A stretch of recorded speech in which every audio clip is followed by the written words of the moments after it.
Hey guys, welcome to Virtual Cider Week, Hudson Valley. We are on day 4. We have 5 more days to go, and we've had wonderful conversations, tasting, cider happy hours. We've had a cider dinner, and we have so much more this week. Make sure to check our calendar and not to miss anything. I am going to introduce myself quickly. I am a co-producer of Cider Weeks, New York Cider Weeks. I'm really excited to work with all of the wonderful New York State cider makers because I am a huge cider drinker. So I like promoting cider and trying to make the entire world drink cider, specifically New York cider. I'm very happy to be here today for this live tasting. We're with Hudson North Cider Company, and this is Kyle Scherer. He is the co-owner and head cider maker of both Graft and Hudson North Cider Company, which is new. It's a new project, so I'm excited because I want to hear all about it. I'm not going to speak much, just going to let Kyle jump in and kind of tell us about this new project, and then we'll jump into tasting the ciders. All right, welcome, Kyle. Thanks, Rachel. Yeah, no, excited to be here. So yeah, what is Hudson North? Obviously, for those of us that know us from Graft, we've been around for about 3.5 years now in the Hudson Valley. I'm actually from Baltimore originally, had a small cidery down there called Millstone Cellars. Was looking to do something a little different and looking around different states, came up to the Hudson Valley, fell in love with the Hudson Valley, with the rich scenery, the amount of trails up here, just the beauty of the whole thing, and the access to apples. So moved up here, started making weird sour cider based on a blend of, European inspired Spanish cidras and then craft beer kind of all melded into one thing. Weird amalgamation. But Hudson North is kind of taking a step back into, I guess, what most people kind of fell in love with originally with cider, which is, a little more crisp, a little more clean, no more wild yeast. We did craft this a little bit differently. We want to do something on the drier side of sweet. Cider market's been going strong for like 7 years now, and we think that, as the market continues to evolve, people are going drier and drier with their drinking habits, or like, what better time than to kind of refresh what people think cider is. Still, it's on the drier side of sweet. We call it dry, but it's, Austin East calls theirs dry, so we figured fair game on that one. We're 1 gram of sugar less. So we started out with the apples. We work with Minard Family Farms, same place we work with for Graft for the last 3.5 years. They're 6th generation farmers, pressers, and they have deep roots with the local apple growing community. So we get almost all of our apples almost year round from the Hudson Valley. And, there's such a great growing climate up here in the Hudson Valley. So we're really blessed with just the quality of apples that we get. And that forms the base for all the cider that we make. And then we make, a couple different variations. We definitely take what we've learned from Graft as far as flavors and then kind of spruce that up. And then the other thing we really wanted to focus on with this brand was, there's so many cideries that say, we use the local apples, which is fantastic. That's a great starting point, to use local agriculture to fuel your cidery. But what we wanted to do was to also kind of have a mission that supported something that we thought cider could uniquely impact. And for us, that was giving back and promoting and working to preserve and protect the local trails and waterways of the Hudson Valley. I mean, I moved up here, like I said, from Baltimore, and fell in love with, just the amount of the access to trails. You go 10 minutes anywhere up here and there's a trailhead. It's fantastic. There's water everywhere. There's mountains, there's forest. It's really just beautiful. Why, people from New York City escape up here as often as they can get. Last I heard, Manhattan's completely, for some reason. It's called the escape for a reason. Exactly. Yeah. Escape New York, but without the 80s movie and the bad hair. I think that's right. So we've partnered with 2 organizations out of the gate. We had worked with Scenic Hudson a little bit in the past, just donating product with Graft, and we had built a relationship. And we had also given stuff to New York, New Jersey Trails for their gala. And, you know, I'd heard about New York, New Jersey Trails. We've really been focusing with them mostly recently. And I know they do Breakneck Ridge. They do combined. They do about 80 different trails in the area, working to you know, preserve, protect them, along with a couple other initiatives. And just reach out to them and be like, hey, you know, we're starting this new cidery. You know, we want to obviously. So for every we call the program Taps for Trails, but we're just in the beginning phase, and we really want to grow it over time. But the basis is for every gallon we sell, 10 cents goes to the trails.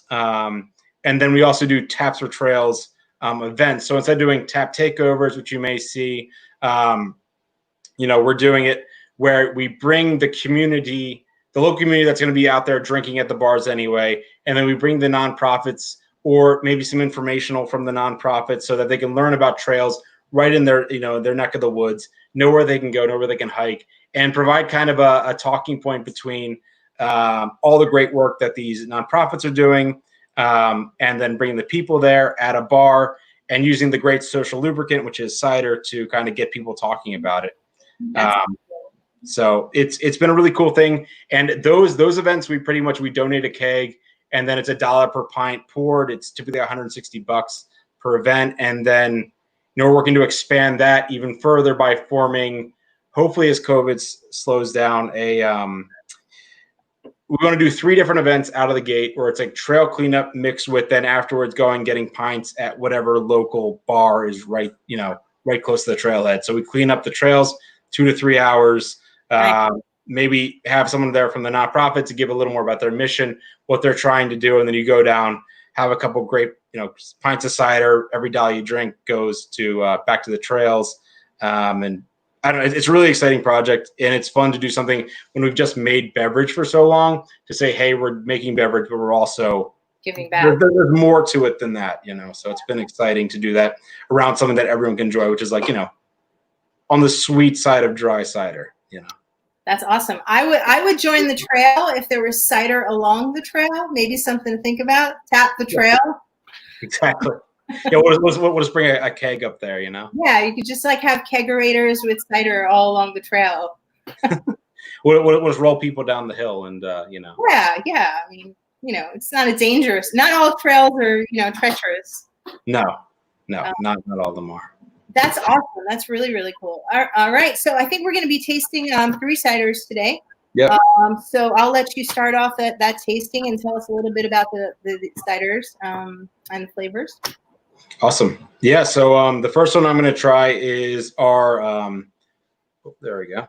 Is our standard cider. It is, you know, just what we said. You know, we wanted to make kind of like a standard for what, you know, the Hudson Valley is, obviously with the New York kind of vibe. It's a little more eclectic. It's a little more daring. It doesn't need to be super sweet. So we did something with, you know, 8 grams of sugar on, like I said, on the drier side of sweet. And while we use all of our fermented base comes from, you know, New York apples.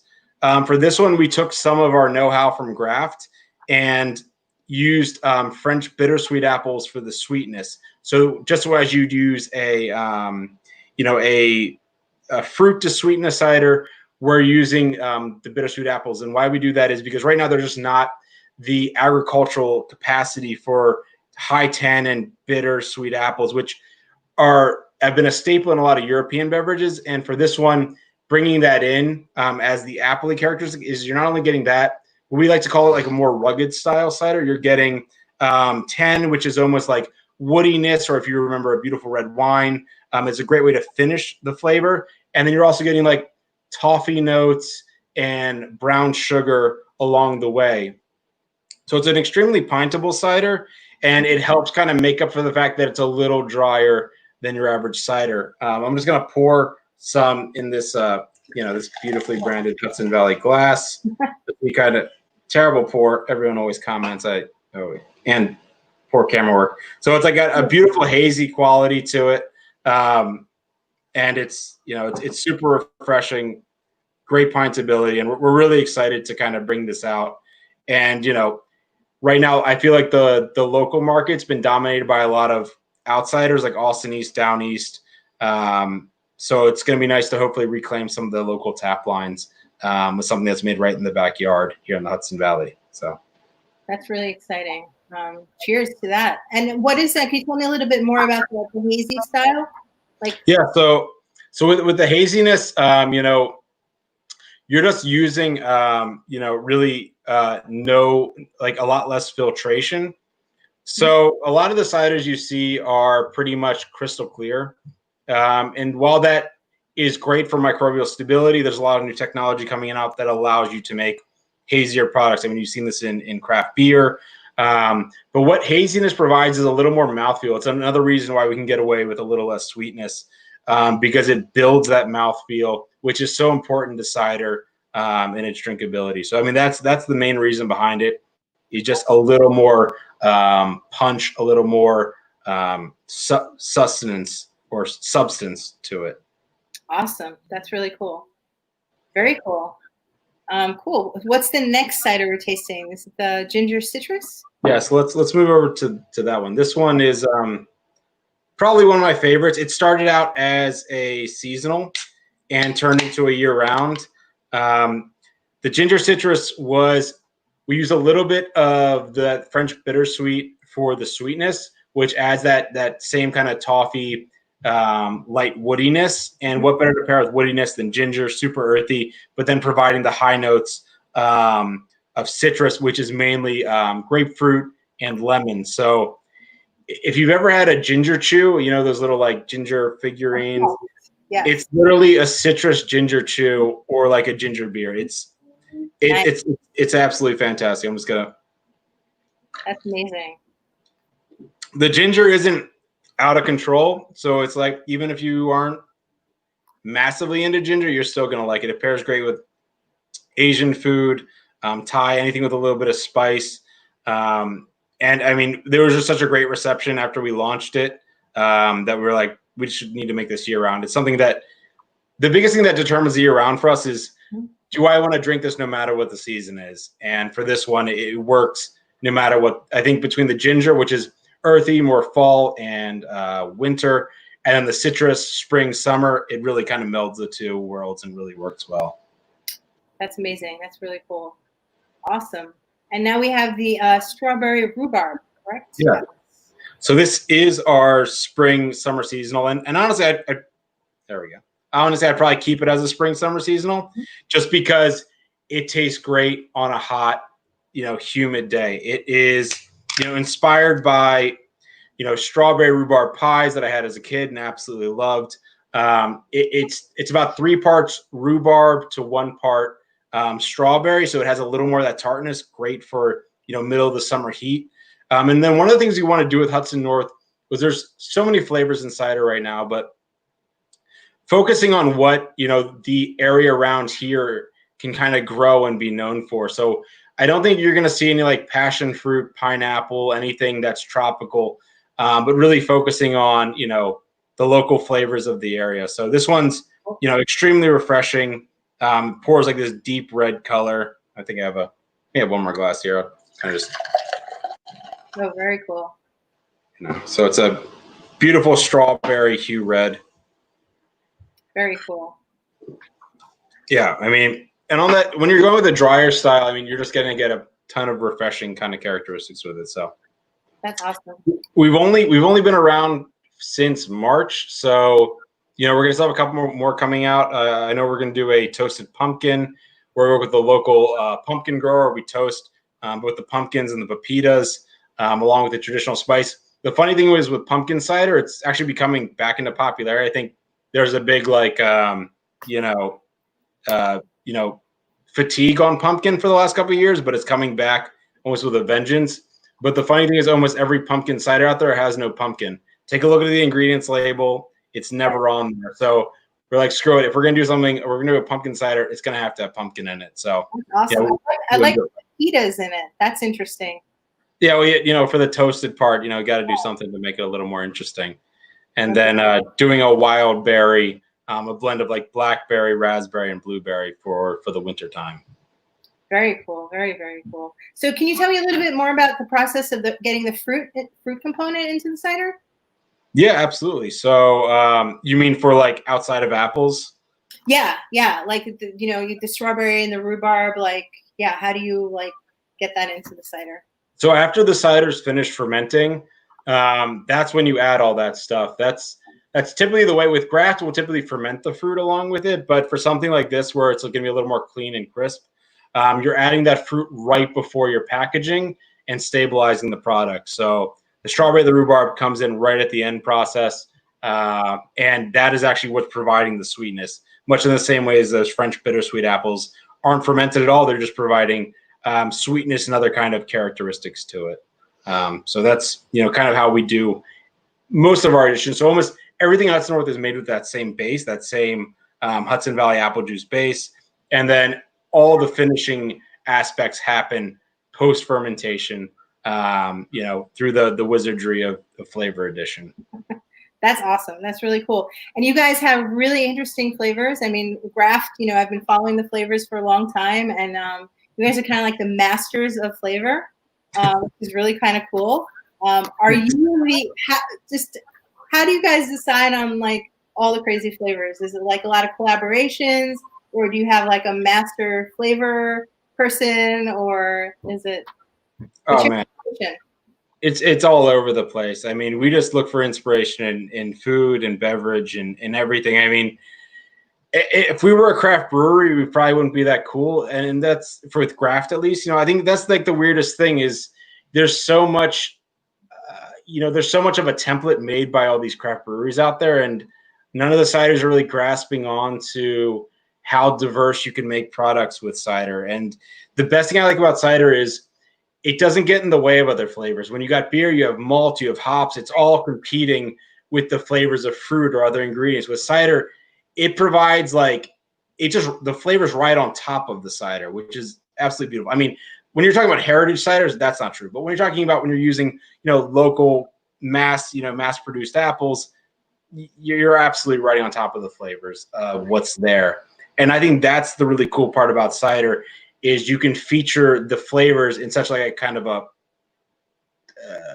simple, like in a simple way with no competition from anything else, that it's the perfect vehicle for flavors, for drinkers. Yeah, I totally agree. I mean, when you think about the apple in general, I mean, an apple goes with everything. Yep. Savory world, sweet world, like there's not something that an apple doesn't really go with. It's just really good partner. And look at almost any of the fruit juices out there. Almost all of them have apple components, even if they don't say it unless other than on the ingredients label. So the apple is an extremely versatile fruit, and it's one of the reasons we love working with it. Yeah. Well, that's really exciting. I can't wait to actually try these. Did not have them today, so I'm looking forward to tasting them. No worries.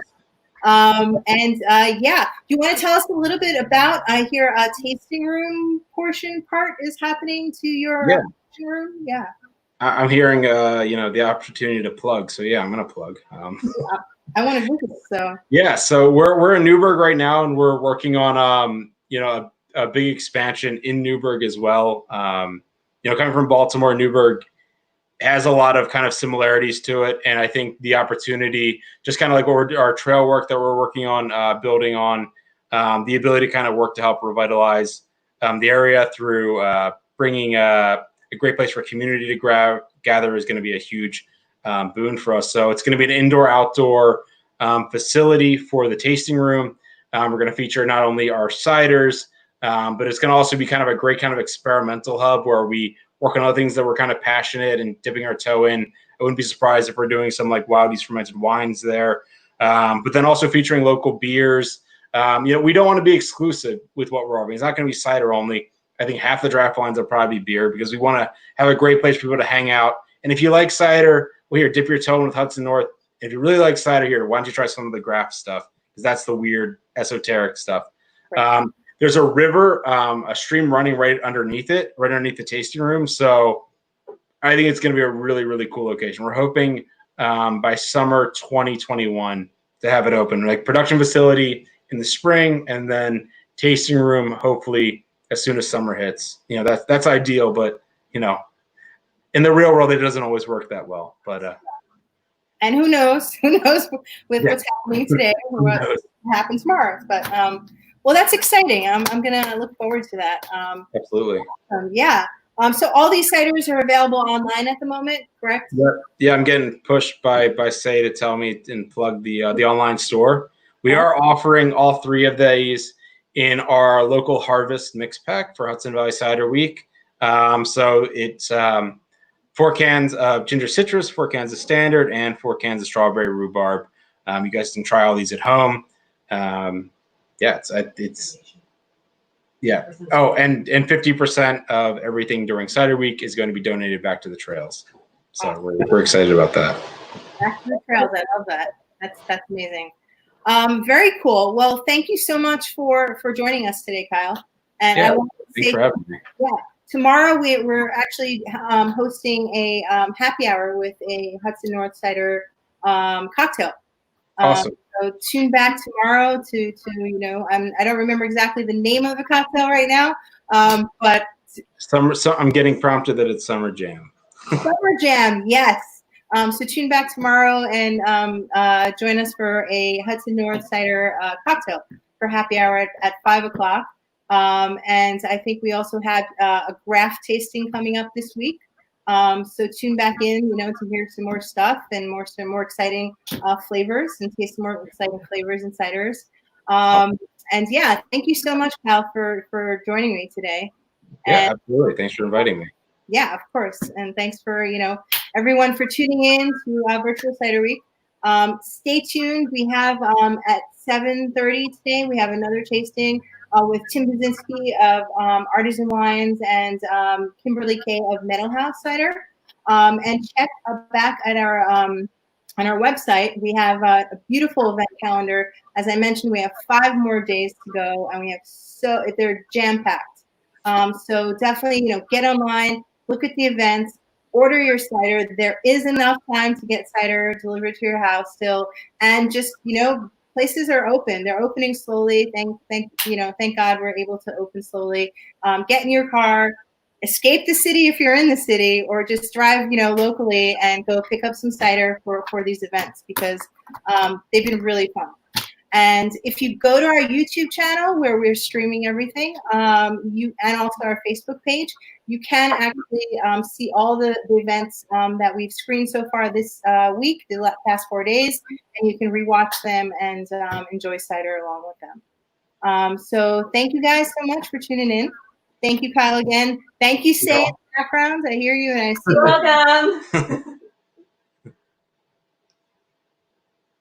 You're welcome.